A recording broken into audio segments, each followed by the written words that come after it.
না, আমি আস্তেই চালাইছি গাড়ি, আমি তো আচ্ছা, বর্ডার। এখন হচ্ছে আসলে আপনি গাড়ি কি চালানো আপনি কি এটা কি বাসায় নিয়ে যাচ্ছিলেন নাকি অন্য কোথাও? না না, বাসায় নিয়ে যাচ্ছে। কোত্থেকে নিয়েছিলেন? লাইসেন্স আছে, মিরপুর। পারমিট আছে? পারমিটটা আমার সাথে নাই। কি করেন আপনি?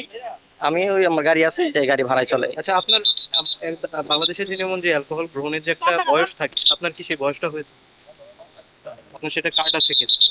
কার্ড ছিল আমার, কিন্তু সাথে নাই। গাড়ির মালিক সে আসলে কি করেন?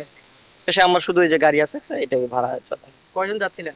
আমার ফ্রেন্ডরা আছে 4-5 জন আমরা। আপনার কাছে লাইসেন্স আছে? ড্রাইভিং লাইসেন্স নাকি? ড্রাইভিং হ্যাঁ, লাইসেন্স, আছে। গাড়ির কাগজ আছে? জি আছে। না, এক্সপার্ট না, আছে, আপডেট রেখে দিছে তো। হ্যাঁ, চেক করছে না, আছে। এই বোতলটা একটু নিয়ে আনো সরি ভাই, এখানে বোতলটা একটু যেমন আসলে আপনার ভাই হয়েছেন তার মামুন ভাই লাইভে যাবো না? হ্যালো হ্যালো, একটি গাড়ি আটকেছে এবং যে গাড়িতে আমরা দেখছি যে ঢাকা মেট্রো গ 16 46 54 এই নম্বরের যে গাড়িটি, সেখানে কিন্তু একটি বোতল মদ জব্দ করা গিয়েছে এবং এখানে যে এই ব্যক্তির সাথে আমরা কথা বললাম তিনি। মিরপুর থেকে। আপনি তো অ্যালকোহল খেয়ে গাড়ি চালাচ্ছেন? না, খাই না, নিয়েছিলাম এতটুকু, এটাই। আচ্ছা, আপনার কয়জন গাড়িতে ছিলেন? আমরা 5 জন, আমার ফ্রেন্ডরা সহ।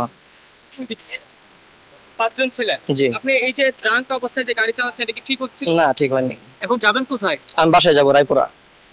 আপনি এই মদ পান অবস্থায় গাড়ি চালাতে পারবেন, বাকিটা যেতে পারবেন?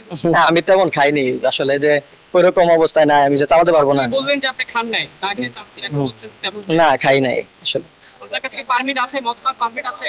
আমার একটা পারমিট আছে, কিন্তু সাথে নাই। আচ্ছা, এইভাবে যে আজকে যে সেনাবাহিনীর অভিযান পরিচালনা হচ্ছে, এরপরে কি আপনি সচেতন হবেন? জি, অবশ্যই। আমি আর কোনোদিন।